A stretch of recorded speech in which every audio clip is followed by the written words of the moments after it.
Hello students, welcome back to my channel physics guru. आज हम अपने इस वीडियो में बात करेंगे क्लास 11th में यूनिट एंड डायमेंशन में। यूनिट एंड डायमेंशन में अपन ने बात करी थी क्या यूनिट्स होती हैं, क्या यूनिट सिस्टम्स होते हैं और डायमेंशन एंड डायमेंशनल मेथड क्या होता है। तो आज के इस वीडियो में हम बात करने वाले हैं applications of dimensional method. Applications, so applications of dimensional method क्या होते हैं ये हम बात करेंगे इसमें।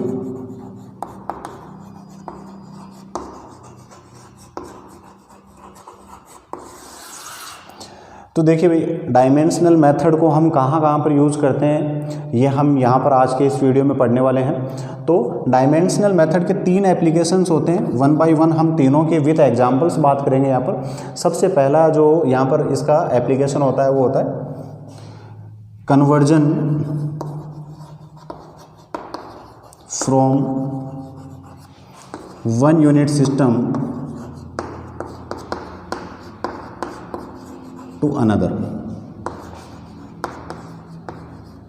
एक यूनिट सिस्टम से दूसरे में हमें कन्वर्ट करना है यूजिंग डायमेंशनल मेथड। सेकंड जो होता है वो होता है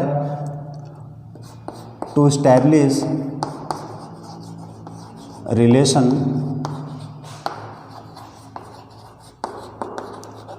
among different physical quantities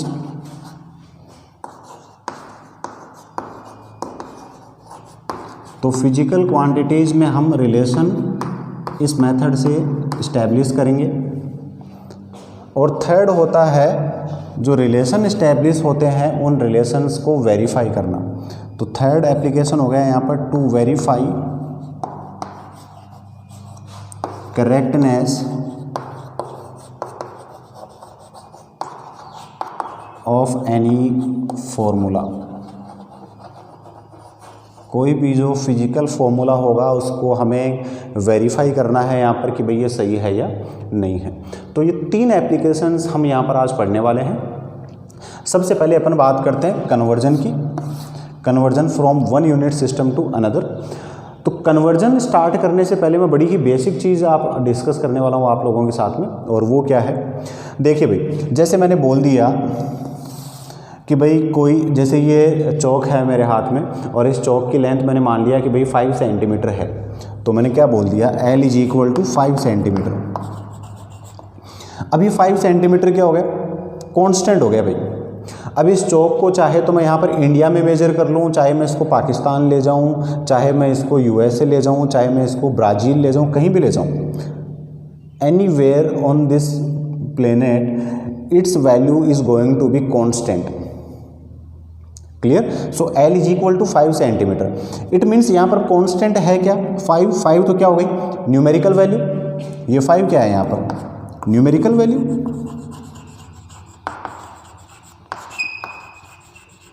और ये सेंटीमीटर क्या है यहाँ पर इसकी यूनिट। क्लियर। इट मीन्स यहाँ पर कांस्टेंट क्या हो गया, multiplication of numerical value and unit.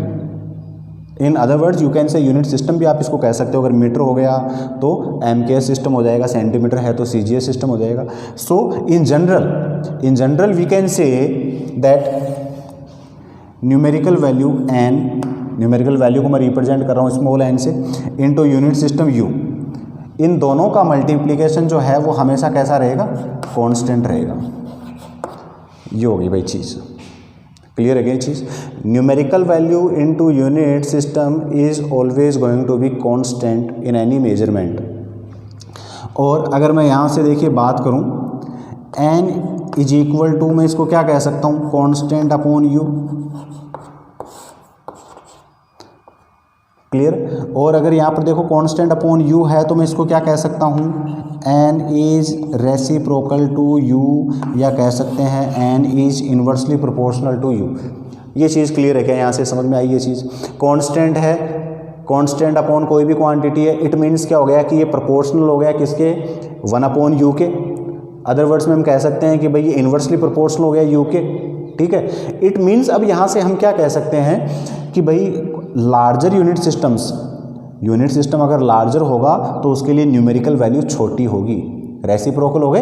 तो यही अपन बात करते हैं, जैसे मैंने बोल दिया कि भाई कोई लेंथ है 100 सेंटीमीटर, तो सेंटीमीटर छोटी यूनिट हो गई, उसके साथ में 100 क्या है, ग्रेटर वैल्यू है, तो 100 सेंटीमीटर इज इक्वल टू क्या हो गया, 1 मीटर। तो मीटर लार्जर यूनिट हो गई, तो उसके लिए न्यूमेरिकल वैल्यू कैसी हो गई, स्मॉल हो गई। क्लियर है गाइज? सो ये यहाँ से हम रिलेशंस को यहाँ पर इस्टेब्लिश करने वाले हैं। So n inversely proportional to 1/u, it means जितना बड़ा यूनिट सिस्टम होगा उसमें न्यूमेरिकल वैल्यू उतनी ही कम होगी, या अगर न्यूमेरिकल वैल्यू ज़्यादा हुई इसका मतलब क्या हो गया, यूनिट सिस्टम छोटा है। तो N inversely proportional to 1/u। अब यहाँ पर देखिए हम दो डिफरेंट यूनिट सिस्टम्स की बात करने वाले हैं, तो इसको मैं यूज़ करने वाला हूँ 2 डिफरेंट यूनिट सिस्टम्स के लिए। तो मैंने क्या बोल दिया यहाँ पर,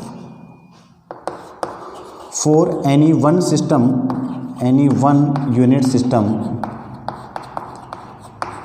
अगर मैं कोई भी एक यूनिट सिस्टम ले लूँ, उस यूनिट सिस्टम में मैं बोल रहा हूँ कि भाई न्यूमेरिकल वैल्यू तो है n1 और वो यूनिट सिस्टम है u1, तो यहाँ पर कांस्टेंट क्या रहेगा, n1 इंटू u1। क्लियर है? जैसे अभी मैंने बोला 100 सेंटीमीटर, तो उस CGS सिस्टम में 100 सेंटीमीटर क्या हो गया, कांस्टेंट हो गया। सो उसको मैंने बोल दिया first unit system numerical value n1 and unit system u1। So n1 u1 is equal to हो गया constant. Similarly for other unit system, other unit system के लिए अगर अपन बात करें तो इसमें क्या हो गया, ये n2u2 is equal to constant, ये हो गया भाई दूसरे यूनिट सिस्टम के लिए। इसको मैं बोल दूं इक्वेशन 1, इसको बोल दूं इक्वेशन 2। दोनों ही वैल्यूज जो हैं वो कांस्टेंट हैं इक्वेशन 1 एंड 2 में। इसका मतलब अगर मैं इनको कंपेयर करूं तो देखो क्या हो जाएगा यहाँ पर, from equation 1 and 2, from equation 1 and 2 n1u1 is equal to हो गया भाई n2u2। क्लियर है चीज़? वही चीज़ जो अभी मैंने थोड़ी देर पहले समझाई आप लोगों को कि भाई 100 सेंटीमीटर इक्वल टू क्या हो गया, 1 मीटर। तो अगर मैं CGS में लूँ तो 100 सेंटीमीटर इक्वल हो गया 1 मीटर। तो बस उसको हमने एक जनरल फॉर्मूले के फॉर्म में इसको प्रिपेयर कर लिया, और ये फॉर्मूला क्या हो गया, n1u1 is equal to n2u2। Clear guys? So ये हमने एक जनरल रिलेशन इस्टेब्लिश किया है to study first application of dimensional method to convert any physical quantity from one unit system to another. तो चलिए भाई अपन बात करते हैं यहाँ पर कि कैसे क्या ये वैल्यूज़ होंगी। तो सबसे पहले अपन बात कर रहे हैं फर्स्ट एप्लीकेशन की। यहाँ पर फॉर्मूला कौन सा यूज़ होगा, ये वाला n1u1 is equal to n2u2। कैसे आया ये मैंने बड़े अच्छे से एक्सप्लेन किया है यहाँ पर कि भाई कैसे होता है ये रिलेशन। तो अब देखिए मैं एग्जांपल्स की हेल्प से समझाऊंगा आप लोगों को ये।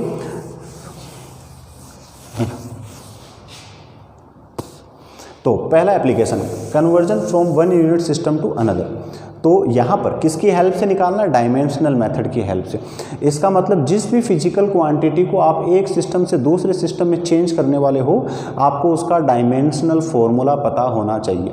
तो प्रीवियस वीडियो में मैंने आपको कुछ एक क्वांटिटीज़ की डायमेंशनल फार्मूले अपने वीडियो में बताए थे, और आपसे ये भी कहा था कि भाई कुछ क्वांटिटीज़ जो है उनको आप प्रैक्टिस करें, और आपको अपनी स्टैंडर्ड NCERT वगैरह में मिल जाएंगे ये इंडेक्स बनी हुई हैं जिसमें कई सारी फिजिकल क्वांटिटीज़ के लिए डायमेंशनल फार्मूले और SI यूनिट्स वहाँ पर गिवन है। तो आप वहाँ से देख लीजिए, उनको प्रैक्टिस कीजिए।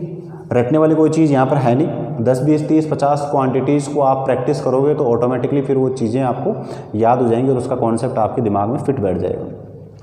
तो conversion from one unit system to another, इसकी अपन बात करते हैं। तो क्या बताया मैंने यहाँ पर कि आपको क्या पता होना चाहिए, जिस भी फिजिकल क्वांटिटी को चेंज करने जा रहे हो उसमें आपको उसकी डायमेंशन पता होनी चाहिए। तो जैसे मैं एग्जांपल से यहाँ पर ले रहा हूँ, एग्जांपल मैंने ले लिया कोई, कन्वर्ट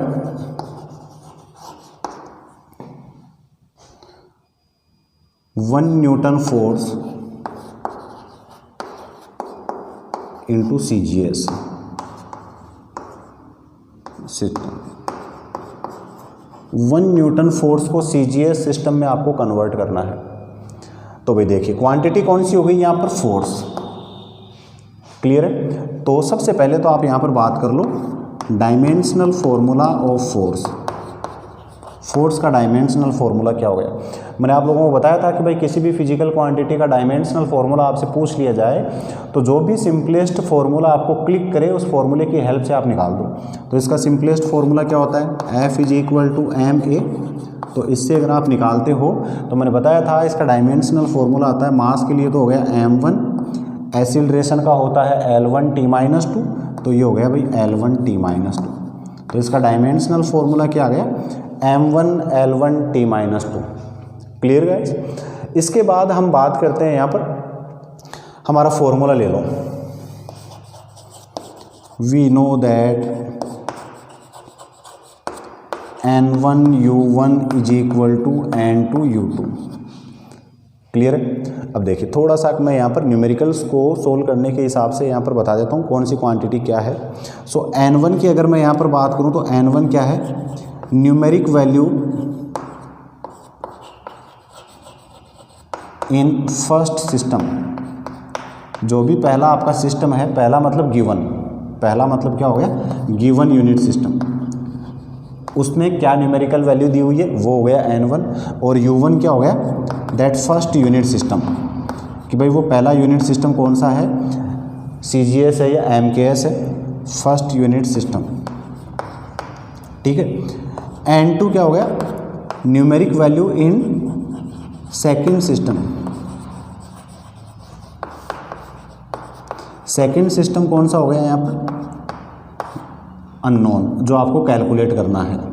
जो अननोन सिस्टम है जो आपको कैलकुलेट करना है वो हो गया भाई यहाँ पर सेकंड यूनिट सिस्टम। तो सेकंड यूनिट सिस्टम तो आपको नोन होगा, जैसे यहाँ पर बोल दिया CGS, क्या पूछेगा उसमें, न्यूमेरिक वैल्यू, ये आपको कैलकुलेट करनी रहेगी यहाँ पर हर एक न्यूमेरिकल में। और U2 क्या हो गया, दैट सेकंड यूनिट सिस्टम।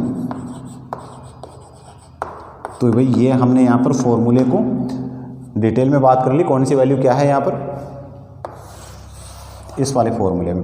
तो कैलकुलेट क्या करना हुआ हमें यहाँ पर, N2। We have to calculate numerical value in second unit system, unknown unit system. तो भाई यहाँ से N2 की वैल्यू के लिए हम क्या कह सकते हैं फॉर्मूले को, N2 = N1 × अब देखिए भाई यहाँ पर साथ में क्या आ जाएगा, न्यूमरेटर में आ जाएगा U1 और डिनोमिनेटर में क्या आ जाएगा, U2। क्लियर है। ये फॉर्मूला हमें यहाँ पर यूज करना है। ठीक। सो U1, अब इस गिवन सिचुएशन में, इस गिवन न्यूमेरिकल में देखिए हमारे पास N1 क्या है, न्यूमेरिकल वैल्यू, तो न्यूमेरिकल वैल्यू 1 न्यूटन नहीं है, न्यूमेरिकल वैल्यू क्या है, सिर्फ 1 न्यूटन। तो क्या है इसकी, यूनिट। सो यहाँ पर अपने गिवन न्यूमेरिकल में देखिए सारी वैल्यूज हम यहाँ पर लिखते हैं। N1 = तो हो गया भाई 1। U1 फर्स्ट यूनिट सिस्टम कौन सा हो गया, न्यूटन है, तो फोर्स की यूनिट न्यूटन होती है SI या MKS सिस्टम में। तो U1 क्या हो गया यहाँ पर, MKS system. U2 second unit system क्या है, CGS, किसमें कन्वर्ट करवा रहा है, कौन, U2 कौन सा हुआ, जिसमें कन्वर्ट करवा रहा है अपने को। और N2 क्या हो गया, उसमें न्यूमेरिकल वैल्यू, ये हमें यहाँ पर कैलकुलेट करनी है। क्लियर। तो सारी वैल्यूज़ हमें पता है। देखिए कैसे अप्लाई करते हैं इन वैल्यूज़ को, ये चीज़ समझ लीजिए यहाँ पर। तो चलिए भाई N2 = N1 × U1/U2 फॉर्मूले में वैल्यूज़ रखते चलो। तो N2 = N1 कितना है, 1 × U1 क्या है यहाँ पर, MKS यूनिट सिस्टम, और U2 क्या है, CGS यूनिट सिस्टम। ठीक है। अब देखिए इनमें वैल्यूज़ कैसे रखते हैं। हमारी फिजिकल क्वांटिटी क्या है यहाँ पर, फिजिकल क्वांटिटी है फोर्स, जिसकी हमने बात करी है, कौन सी क्वांटिटी है, फोर्स। तो यहाँ पर MKS/CGS यूनिट सिस्टम में वैल्यूज़ किस तरीके से रखनी है, तो देखिए एक स्टेप और मैं समझाता हूँ। 1 × हमें कन्वर्ट करना है यहाँ पर MKS सिस्टम को CGS में। ठीक है। इसका मतलब मीटर को कन्वर्ट करना है सेंटीमीटर में, किलोग्राम को कन्वर्ट करना है ग्राम में, और सेकंड तो सेकंड में ही है यहाँ पर। ठीक है। और यहाँ पर मास, लेंथ और टाइम, तीनों की जो पावर्स होंगी वो पावर्स लेंगे जो फोर्स की पावर्स है, क्योंकि कन्वर्ट किसको करना है, हमें फोर्स को कन्वर्ट करना है। ये तो जनरल फॉर्मूला हो गया। तो हमने यहाँ पर मीटर को कन्वर्ट कर दिया सेंटीमीटर में। तो 1 मीटर में कितने सेंटीमीटर हो गए, 100 को हम बोलते हैं 10⁻²। तो 10⁻² सेंटीमीटर अपॉन, नीचे तो सेंटीमीटर ऑलरेडी है, और इसकी पावर, तो ये सेंटीमीटर में क्या होगी, लेंथ। तो देखो यहाँ पर फोर्स में L की पावर कितनी है, 1, तो इस पूरे की पावर आपने लगा दी 1। फिर आपने बात करी किलोग्राम को कन्वर्ट किया ग्राम में, तो ये हो गया 10⁻³ ग्राम्स डिवाइडेड बाई ग्राम, और मास की पावर कितनी है अपने फोर्स के डायमेंशनल फॉर्मूले में 1, और टाइम के लिए सेकेंड/सेकेंड, और टाइम की पावर देखिए यहाँ पर कितनी है -2, तो ये लगा दिया आपने -2। क्लियर है ये चीज़? तो ये हमें वैल्यूज मिल गई इसके लिए, तो ये -2 हो गई इसकी पावर।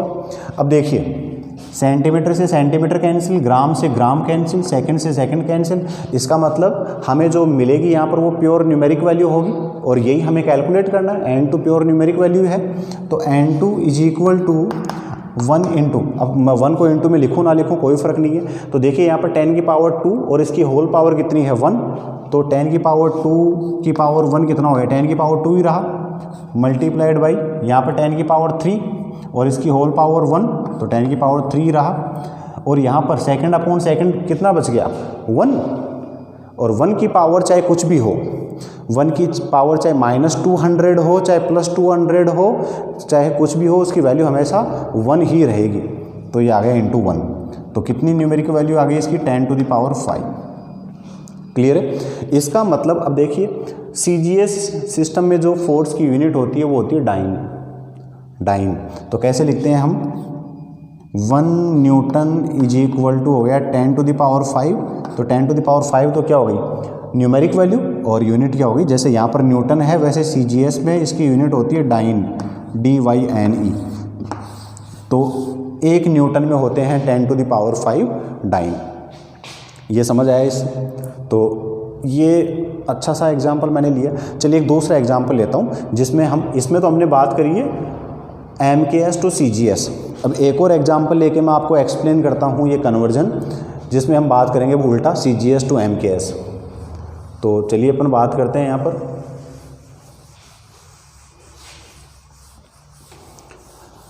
तो अब की बार हम कन्वर्ट कर लेते हैं यहाँ पर एनर्जी को।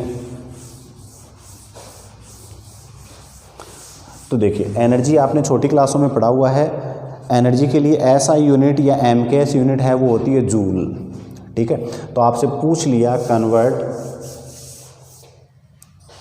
और SI यूनिट तो होगी इसकी, या MKS यूनिट तो होगी इसकी जूल, और CGS यूनिट होती है इसकी अर्ग।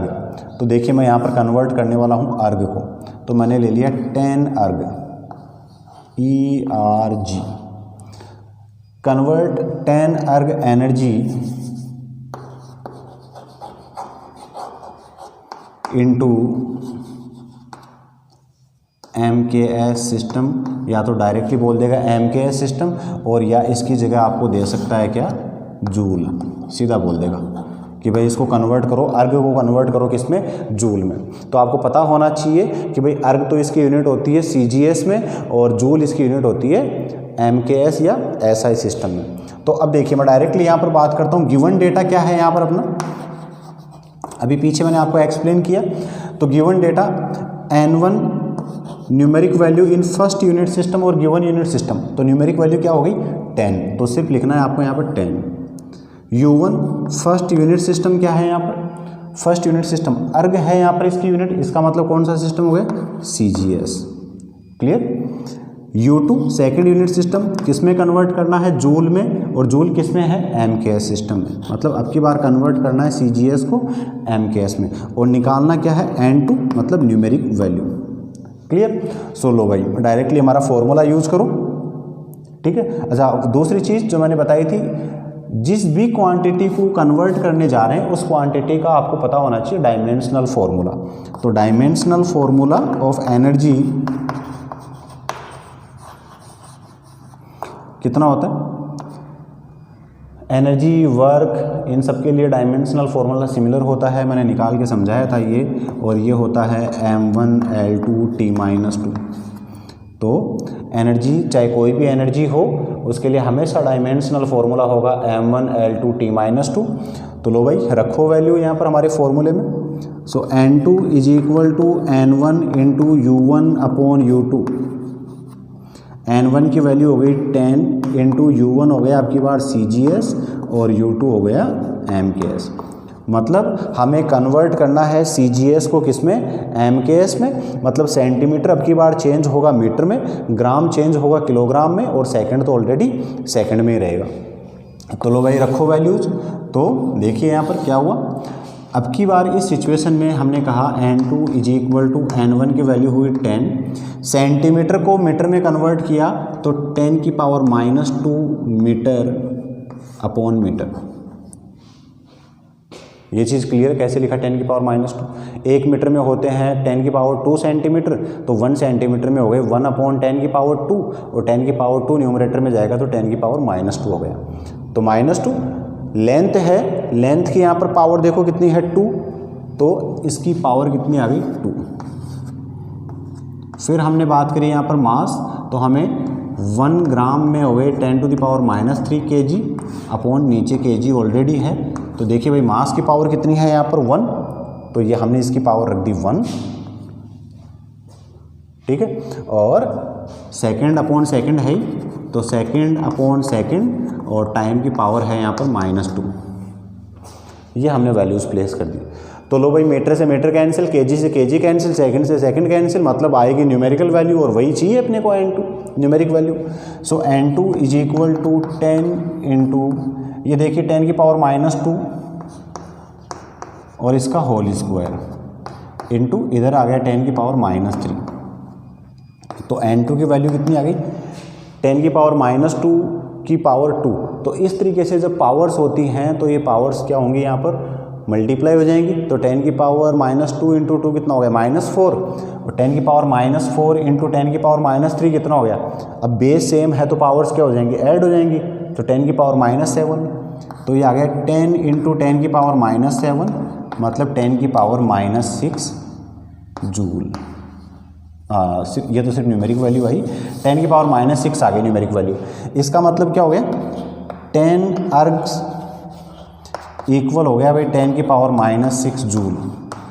तो जो डायरेक्ट रिलेशन आपको याद रखना होता है, जैसे मैंने अभी थोड़ी देर पहले बताया कि भाई 1 न्यूटन में होते हैं 10⁵ डाइन्स, वैसे ही यहाँ पर 1 जूल में कितने अर्ग होंगे, 1 जूल में होते हैं 10⁷ अर्ग, या इसको आप ये भी कह सकते हो 1 अर्ग = होते हैं 10⁻7 जूल। तो ये ऊपर वाले फॉर्मूले से आप कह सकते हो, इससे इस वाले से ये 10 अर्ग्स के इक्वल है। हमें 1 अर्ग चाहिए तो 10 से दोनों तरफ डिवाइड कर देंगे तो 1 अर्ग = 10⁻7 जूल, 1 अर्ग = 10⁻7 जूल। और या इसका मैं उल्टा पूछ लूँ आपसे कि भाई 1 जूल में बताओ कितने अर्ग हो गए, तो 10⁻7। तो ये था भाई आपका फर्स्ट एप्लीकेशन डायमेंशनल मेथड का, जिसमें अपन ने बात करी है डिफरेंट फिजिकल क्वांटिटीज़ में रिलेशन की। आप और भी यहाँ पर क्वेश्चंस प्रैक्टिस कर सकते हो। जैसे एक मैं आपको प्रैक्टिस के लिए देता हूँ, जो आपको सेल्फ प्रैक्टिस करना है। यहाँ पर आपको बोल दिया कन्वर्ट, इसको सेल्फ प्रैक्टिस करना। अभी जो मैंने 2 करवाए उनके हिसाब से सेल्फ प्रैक्टिस करना आप इसको घर पे। Convert gravitational acceleration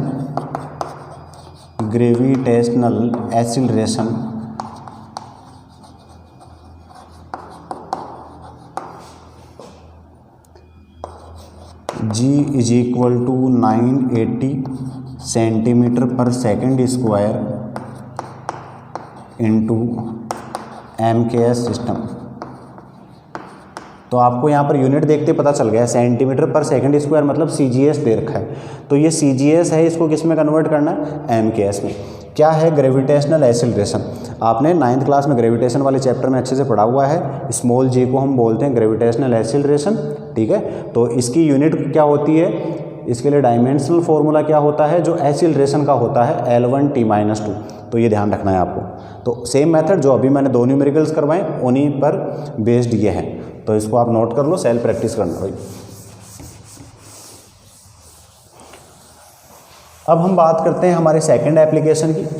second application में हम बात करने वाले हैं डिफरेंट फिजिकल क्वांटिटीज़ में रिलेशन इस्टेब्लिश करने की। सेकंड एप्लीकेशन क्या हुआ हमारा, to establish relation among physical quantities. तो फिजिकल क्वांटिटीज़ में हमें रिलेशन इस्टेब्लिश करना है। चलिए भाई देखते हैं कैसे रिलेशन इस्टेब्लिश करेंगे हम यहाँ पर। तो जैसे आपके जितने भी फॉर्मूले हैं, जैसे फोर्स का फॉर्मूला हो गया मास इनटू एक्सीलरेशन, अब इसी फॉर्मूले में आपको रिलेशन इस्टेब्लिश करवा लिया। तो कैसे करते हैं, सारी चीज़ें मैं यहाँ पर सारे एप्लीकेशन आपको एग्जांपल्स की हेल्प से एक्सप्लेन करूँगा। तो वापस से मैंने यहाँ पर एक एग्जांपल ले लिया, इसमें भी 2 एग्जांपल कराऊंगा, एक छोटा एग्जांपल लेता हूँ पहले। तो आपको बोल दिया that force F applied on any particle depends on mass m of the particle and its acceleration a, ये बोल दिया। Force F applied on any particle depends on mass m and acceleration a of that particle, then establish relation among these quantities, ये आपसे बोल दिया। ठीक है, आपको नहीं पता कि भाई फॉर्मूला आपका क्या निकलेगा, F is equal to m a, ये आपको निकालना है किस मेथड से, डायमेंशनल मेथड से। तो देखिए क्या अप्रोच होती है। तो मैंने बोल दिया कि भाई फोर्स मास पर भी डिपेंड कर रहा है और किस पर डिपेंड कर रहा है, एक्सीलरेशन पे। क्लियर है क्या। तो पहले तो आप ये देखो यहाँ पर कि डिपेंडेंट क्वांटिटी कौन सी है और इंडिपेंडेंट क्वांटिटी कौन सी है। क्लियर। तो डिपेंडेंट क्वांटिटी कौन सी है, फोर्स डिपेंड कर रहा है मास पर और फोर्स ही डिपेंड कर रहा है एक्सीलरेशन पे। तो हमने क्या कह दिया, F प्रोपोर्शनल हो गया यहाँ पर स्मॉल m की पावर p। आपको नहीं पता भाई पावर कितनी होगी, तो आपने कोई भी पावर ले ली p, और साथ ही आपने कह दिया कि भाई F प्रोपोर्शनल है एक्सीलरेशन के भी, तो इसकी पावर आपने ले ली q। ठीक है, F की प्रोपोर्शनल कर दिया m की पावर p के और एक्सीलरेशन को की पावर q के। इसको आपने कह दिया इक्वेशन नंबर 1 और इसको कह दिया इक्वेशन नंबर 2। अब एक ही क्वांटिटी दो डिफरेंट क्वांटिटीज़ पे डिपेंड कर रही है, तो हमने इनको कंबाइन कर दिया। तो हमने क्या कह दिया, और F प्रोपोर्शनल हो गया भाई m to the power p a to the power q। Clear. Proportional sign को जब हमने रिमूव किया तो कोई एक प्रोपोर्शनल कांस्टेंट आ गया जिसको हमने बोल दिया कोई भी k। सो F इज इक्वल टू आपका ये रिलेशन मिल गया k m to the power p a to the power q। चलिए भाई इस वाले रिलेशन में इसको मैंने बोल दिया इक्वेशन 3। अगर इस रिलेशन में मैं p और q की वैल्यूज़ प्लेस कर दूंगा तो मेरे को डिजायर्ड फॉर्मूला यहाँ से मिल जाएगा, जो रिलेशन इस मेथड से चाहिए था वो मिल जाएगा। तो देखिए अब ये p एंड q हमारे निकलेंगे किस मेथड से, डायमेंशनल मेथड से। तो देखते हैं कैसे। हमने क्या किया, k तो कांस्टेंट है, तो कांस्टेंट क्वांटिटीज़ का कोई भी डायमेंशन कोई भी यूनिट नहीं होती है यहाँ पर, ये हमने यहाँ पर बोल दिया। तो f के लिए हमने बात करी यहाँ पर डायमेंशनल फार्मूला, f क्या है फोर्स। तो दोनों तरफ हमने क्या किए, डायमेंशनल फार्मूले रख दिए वेरिएबल क्वांटिटीज़ के। तो f फोर्स के लिए क्या लिखा हमने, m1 L1 T-2। ठीक है, ये इक्वल हो गया। राइट साइड में k तो कांस्टेंट है, मास के लिए क्या होता है m, पावर कितनी है इसकी p, तो m1 और m1 की पावर हो गई भाई p। सिमिलरली एक्सीलरेशन का होता है L1 T-2 और इसकी होल पावर हो गई q। ठीक है, चलो भाई इसको रीअरेंज कर लिया मैंने। तो लेफ्ट में तो एज इट इज रहा m1 L1 T-2 और राइट साइड में क्या हो गया, देखिए m1 की होल पावर कितनी हो गई p, तो पावर्स मल्टीप्लाई होंगी यहाँ पर, 1 इंटू पी कितना हो गया p, तो m टू दी पावर तो आ गई भाई p। सिमिलरली यहाँ पर देखिए l की पावर 1 और इसकी पावर कितनी है q, तो 1 इंटू क्यू क्या हो गया q, तो l की पावर q, और t की पावर -2 और इसकी पावर q, तो q को मल्टीप्लाई किया -2 से तो क्या आ गया -2q, तो ये आ गया भाई t की पावर -2। अब हमने क्या किया, कंपेयर कर दी भाई पावर्स को, compare powers of m l and t, mass length and time की पावर्स को बोथ साइड्स में कंपेयर कर दिया। इधर देखिए भाई m की पावर 1 है और इधर कितनी है m की पावर p, तो p इज इक्वल टू क्या आ गया 1। इधर l की पावर 1 है और इधर l की पावर क्या है q, तो q इज इक्वल टू भी क्या आ गया 1। तो p q यही वैल्यू चाहिए थी, तो 2 पावर से अपना काम हो गया। थर्ड से भी निकालोगे तो देखो t की पावर है -2 और इधर कितनी है -2q, तो -2q इज इक्वल टू हो गया -2, तो यहाँ से भी q इज इक्वल टू क्या आया 1 ही आया। अब ये P एंड Q की वैल्यूज़ हमने उठाई और प्लेस कर दी इक्वेशन नंबर 3 में, तो हमें मिल गया हमारा डिजायर्ड रिलेशन। तो क्या आ गया, F is equal to K और साथ में क्या आ गया MA। तो यहाँ पर इस डायमेंशनल मेथड का ड्रॉबैक क्या है कि भाई जो कांस्टेंट है उसकी वैल्यू यहाँ से नहीं मिलती। तो इसकी वैल्यू क्या होती है हमारे ओरिजिनल फॉर्मूले में 1। तो कांस्टेंट है, कांस्टेंट की वैल्यू हो गई 1। तो F is equal to MA, यही होता है फॉर्मूला हमारा। तो ये डायमेंशनल मेथड का एक ड्रॉबैक होता है कि K हमेशा साथ में आएगा, इसकी वैल्यू हम यहाँ से नहीं बता सकते क्या होगी। तो ये हो गया भाई एक सिंपल सा एग्जाम्पल यहाँ पर। तो इस तरीके से आपको रिलेशन इस्टेब्लिश करना है। चलिए भाई एक और मैं कराता हूँ अच्छा क्वेश्चन।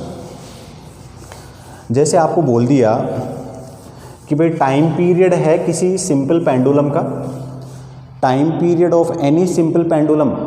तो टाइम पीरियड को हम यहाँ पर डिनोट कर रहे हैं कैपिटल टी। कैपिटल टी क्या है, time period. Time period of a simple pendulum depends on length of the Bob, उसकी लेंथ L, लेंथ बोल दिया कि भाई उसकी लेंथ है L, and gravitational acceleration G। Gravitational acceleration को हम रिप्रेजेंट करते हैं स्मॉल g से। तो टाइम पीरियड इन दोनों पर डिपेंड कर रहा है। तो आपसे पूछ लिया इनमें स्टैब्लिश करो भाई रिलेशन। तो देखिए भाई कैसे करेंगे, कॉन्सेप्ट वही डिपेंडेंट इंडिपेंडेंट देख लो। तो यहाँ पर टाइम पीरियड डिपेंड कर रहा है L एंड G पे। तो हमने क्या बोल दिया, मान लो भाई कि L की पावर तो है A और G की पावर है B। जैसे PQ लिया था पहले, अब मैंने AB ले लिया। तो टाइम पीरियड प्रोपोर्शनल है L की पावर A के और G की पावर B के। इसको 1 इसको 2 दोनों को एक साथ कंबाइंड किया तो T proportional to L to the power A G to the power B, और प्रोपोर्शनल साइन को रिमूव किया तो ये हो गया K into L to the power A G to the power B। लो जी भाई, इसको बोल दिया इक्वेशन नंबर 3। कॉन्सेप्ट सेम वही है, वापस से क्या करना है, इन सब की डायमेंशनल फॉर्मूले हमें लिखने हैं और ए बी की वैल्यू यहाँ से आपको निकाल के इक्वेशन 3 में रख देनी है, तो आपको मिल जाएगा डिजायर्ड रिलेशन। तो लो भाई टाइम पीरियड, तो टाइम पीरियड क्या हो गया, टाइम। तो टाइम के लिए ऐसा यूनिट क्या होती है, T1। तो ये इधर तो क्या आ गया, अब m की भी पावर 0 है, l की भी पावर 0 है, और बचा क्या सिर्फ और सिर्फ टाइम, तो T1 हो गया भाई।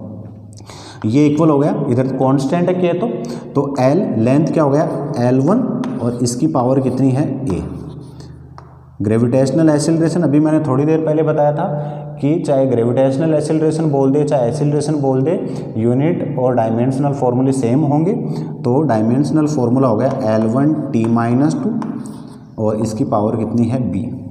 ठीक है, रीअरेंज कर लो भाई इनको। तो रीअरेंज करके आपने लिखा तो देखो लेफ्ट में तो एज इट इज रहेंगे M0 L0 T1, और राइट साइड में क्या हो जाएगा, M नहीं है, ना इधर है ना इधर है, तो M की पावर 0, तो M की पावर 0। L की पावर देखो भाई, L की पावर A तो हो गई इधर और L की पावर B हो गई इधर, तो L की पावर A इंटू L की पावर B। बेस कॉमन हो, पावर डिफरेंट हो तो पावर्स ऐड हो जाएंगी, तो क्या हो गया L की पावर A प्लस B। लो जी भाई, फिर क्या बच गया टाइम, T की पावर क्या हो गया -2B। तो ये लिए भाई हमने T की पावर -2। कंपेयर कर लिया फिर से हमने, compare powers of MLT, compare powers of ML and T, इनकी पावर्स को कंपेयर कर लो। तो पावर्स हमने कंपेयर करी तो M की पावर 0 M की पावर 0, कोई यूज नहीं है यहाँ पर। L की पावर 0, इधर क्या आ गया L की पावर A प्लस B। इसका मतलब क्या हो गया, A प्लस B किसके इक्वल हो गया, 0 के इक्वल हो गया, ये एक रिलेशन मिल गया।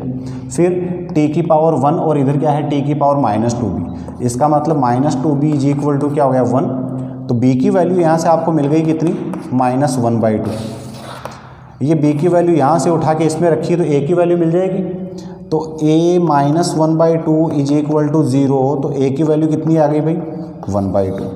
तो ये A और B की वैल्यू मिल गई आपको, A की वैल्यू 1/2, B की वैल्यू -1/2। ये वैल्यूज़ आपने उठाई और इक्वेशन 3 में रख दी, तो आपको मिल गया टाइम पीरियड का L और G के साथ में रिलेशन। तो रख दो भाई क्या आई ये वैल्यू, तो T is equal to K, L की पावर A, L की पावर A मतलब 1/2, G की पावर B मतलब -1/2। अब देखो थोड़ा सा इसको और रीअरेंज कर लेते हैं अपन।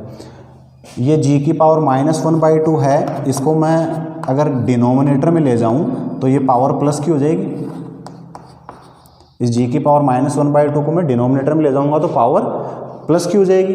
अब देखो l की भी पावर 1/2 है और g की भी पावर 1/2 है, तो मैं इसको क्या बोल दूं कि भाई L/G एक साथ लिख दूं और पूरे की पावर 1/2 कह दूं, तो कोई दिक्कत है क्या?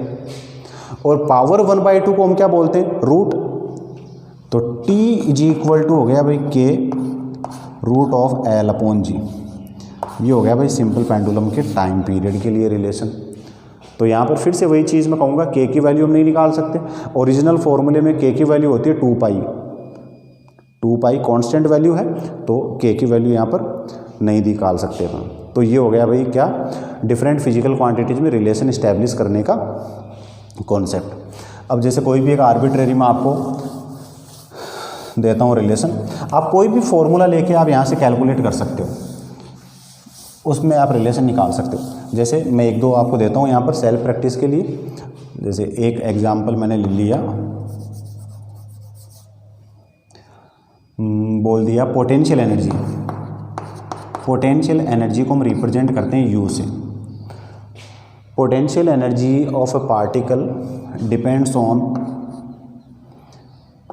मास m, clear, gravitational acceleration g,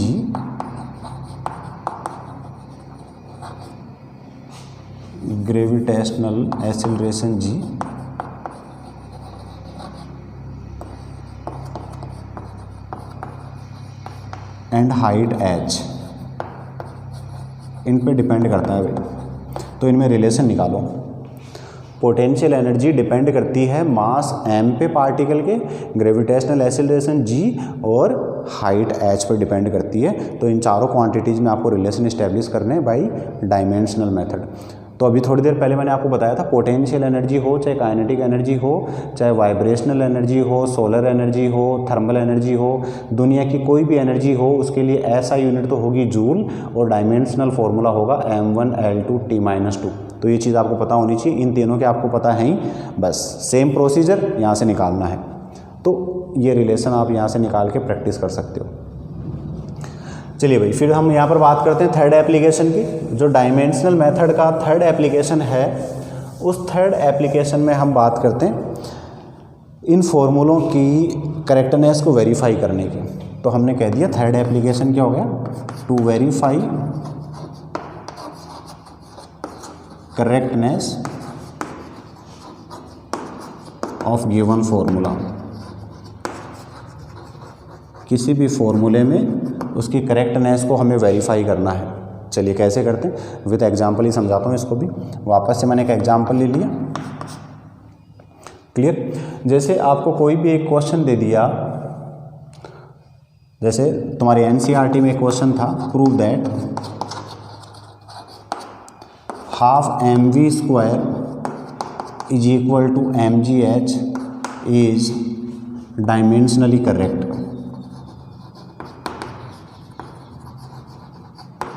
ये आपको प्रूफ करना है कि बताओ भाई कि ½ mv² = mgh है, ये डायमेंशनली करेक्ट है, ऐसा आपको प्रूफ करना है।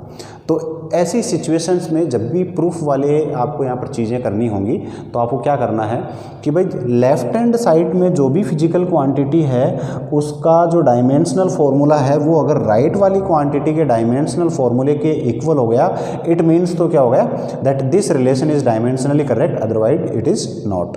सो चलिए भाई ले लो LHS। सबसे पहले आपने लेफ्ट हैंड साइड ले ली। लेफ्ट हैंड साइड में क्या है, ½ mv², क्लियर है। सो मैं इंडिविजुअल बात कर लेता हूँ। डायमेंशनल फार्मूला ऑफ m, मास का डायमेंशनल फार्मूला क्या हो गया, m⁻1। ½ 10 की पावर्स, ये सारी क्या होती है, न्यूमेरिकल वैल्यू। तो न्यूमेरिकल वैल्यूज़ का कोई भी डायमेंशनल फार्मूला नहीं होता। सो यहाँ पर सीधा हमें वेरिएबल क्वांटिटीज़ क्या है, m एंड v²। तो m के लिए तो क्या हो गया, m⁻1, और डायमेंशनल फार्मूला ऑफ v² कितना हो गया, v है यहाँ पर वेलोसिटी, पढ़ा होगा आपने। ½ mv² काइनेटिक एनर्जी होती है और mgh होती है पोटेंशियल एनर्जी, जिसमें अभी मैंने आपसे पीछे रिलेशन इस्टेब्लिश करवाया है। तो आपके लिए हिंट मिल गया, रिलेशन क्या आना चाहिए, mgh, देख लेना। तो v स्क्वायर वेलोसिटी के लिए होती है डायमेंशन L1 t-1 और यहाँ पर इसका स्क्वायर है तो ये मैंने कर दिया इसका स्क्वायर। क्लियर है। चलो भाई इनको कंबाइंड कर दिया हमने, तो हमने निकाल दिया dimensional formula of half mv square. तो अभी जैसा कि मैंने कहा हाफ तो क्या है, न्यूमेरिक वैल्यू, तो मास के लिए क्या हो गया m⁻1, वेलोसिटी का स्क्वायर क्या हो गया L1 t-1 का होल स्क्वायर। इसको आपने कैलकुलेट किया, रीअरेंज किया, तो ये आ गया m1 L2 t-2। So this is the dimensional formula of left hand side. Similarly right hand side में निकाल दो। राइट हैंड साइड में क्या है mgh, तो डायमेंशनल फार्मूला ऑफ m अभी यहाँ पर हमने लिख लिया। चलो डायमेंशनल फार्मूला ऑफ g निकालते हैं हम यहाँ पर, और ये मैंने अभी बताया ये किसके इक्वल होता है, एक्सीलरेशन के ही इक्वल होता है, और एक्सीलरेशन के लिए होता है L1 t-2, तो ये निकाल दिया इसके लिए। और dimensional formula of height h, तो देखिए चाहे हाइट हो, चाहे रेडियस हो, चाहे लेंथ हो, चाहे डिस्प्लेसमेंट हो, चाहे डिस्टेंस हो, चाहे आर्क हो, सभी के लिए हम डायमेंशनल फॉर्मूले की जब बात करते हैं तो वो इक्वल होगा किसके, लेंथ के। तो ये किसके इक्वल हो गया, लेंथ L1। क्लियर। सो अब हम बात करते हैं कंबाइंडली mgh की।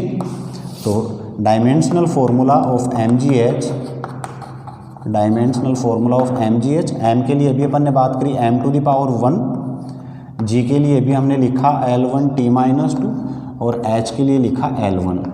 देखिए भाई रीअरेंज करो, m⁻1 सिर्फ यही है तो एज इट इज़ लिख दिया, l⁻1 यहाँ है और l⁻1 इसके मल्टीप्लिकेशन में है, तो l⁻2 एंड t⁻2। तो देखिए भाई this is the dimensional formula of right hand side and this is the dimensional formula of left hand side, तो दोनों इक्वल है। So LHS is equal to RHS. It means this relation is dimensionally correct. Clear guys? So ये हमने बात कर ली यहाँ पर third वाली एप्लीकेशन इसकी। तो बड़ा ही सिंपल एप्लीकेशन है इसका थर्ड वाला। अब इसी पैटर्न पे बेस्ड मैं आपको 2-3 फॉर्मूले दे रहा हूँ जिनको आपको डायमेंशनली वेरीफाई करना है कि भाई करेक्ट है या नहीं है। तो सेल्फ प्रैक्टिस के लिए इसमें जैसे एक हो गया डायमेंशनली करेक्ट प्रूफ करने, ये फॉर्मूले मैं यहाँ पर लिख रहा हूँ, यहाँ पर t is equal to 2π√L/g, t is equal to 2π√L/g। अभी पीछे मैंने एक रिलेशन निकाल के बताया था, उसका उल्टा है ये। अब इसको वेरीफाई करना और वहाँ पर रिलेशन निकाला था अपन ने। दूसरा रिलेशन आपको यहाँ पर जो निकालना है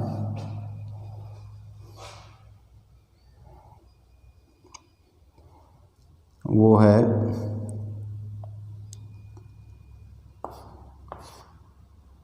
टो is equal to r×f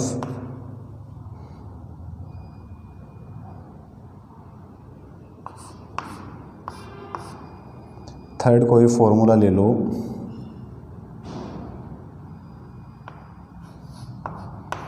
f is equal to mv²/r। ठीक है, ये 3 फॉर्मूले सेल्फ प्रैक्टिस करने। ये t क्या है, टाइम पीरियड, 2π है कांस्टेंट, l है लेंथ और g है ग्रेविटेशनल एक्सीलरेशन। नोट करना चाहो कर लेना साथ में। t है टाइम पीरियड, 2π है कांस्टेंट, l है यहाँ पर लेंथ और g है ग्रेविटेशनल एक्सीलरेशन। तो इनको वेरीफाई करना है कि भाई ये दोनों की डायमेंशंस इसके राइट वाले के इक्वल हुई तो डायमेंशनली करेक्ट है, नहीं तो रॉन्ग है। सिमिलरली टो को बोलते हैं हम क्या, टॉर्क। तो इसका मैंने डायमेंशनल फार्मूला प्रीवियस वीडियो में आपको बताया है। तो टॉर्क का डायमेंशनल फार्मूला इक्वल होगा, आर क्या है यहाँ पर, परपेंडिकुलर डिस्टेंस, जो चाहे डिस्टेंस परपेंडिकुलर हो चाहे हॉरिजॉन्टल हो, है तो डिस्टेंस मतलब लेंथ ही रहेगी, और एफ क्या है यहाँ पर, फोर्स। तो फोर्स चाहे दुनिया का कोई सा भी फोर्स हो, उसके लिए डायमेंशनल फार्मूला एक ही रहेगा। ये भी क्या है, फोर्स। तो फोर्स ये है मास, ये v है वेलोसिटी और r है यहाँ पर रेडियस। तो जैसा कि मैंने बताया था, रेडियस हो चाहे परपेंडिकुलर डिस्टेंस हो, चाहे लेंथ हो, चाहे आर्क हो, चाहे हाइट हो, चाहे डिस्प्लेसमेंट हो, सभी क्या है, लेंथ है। तो ये आपको करेक्ट प्रूफ करने हैं कि भाई ये डायमेंशनली करेक्ट है या नहीं है। Clear guys. So next video में फिर अपन बात करेंगे और भी डायमेंशनल मेथड से रिलेटेड अच्छे क्वेश्चंस जो आपके नीट जेई सेक्शंस में पूछे जाते हैं, उन क्वेश्चन से रिलेटेड अपन बात करेंगे नेक्स्ट सेक्शन में। Clear students. तो और मोर अपडेट्स के लिए आप बने रहिए हमारे यूट्यूब चैनल फिजिक्स गुरु में, जिसमें आपको रेगुलर बेसिस पे इस तरीके से वीडियोस अपडेट मिलेंगे। किसी को कोई भी डाउट किसी भी टॉपिक से रिगार्डिंग अगर होती है तो आप कमेंट सेक्शन में हमें कमेंट कर सकते हो, आपकी प्रॉब्लम को रिजोल्व कर दिया जाएगा। साथ ही हैंड रिटन नोट्स के लिए आपके कॉम्पिटिटिव सेक्शन में हैंड रिटन नोट्स के लिए एक ब्लॉग मैंने बनाया है ब्लॉगर पे, जहाँ से आप PDF में हैंड रिटन नोट्स भी कलेक्ट कर सकते हो, वहाँ से डाउनलोड कर सकते हो। वहाँ पर प्रैक्टिस के लिए क्वेश्चंस भी आपको मिल जाएंगे, तो वो वाली चीज़ भी आप देख सकते हो।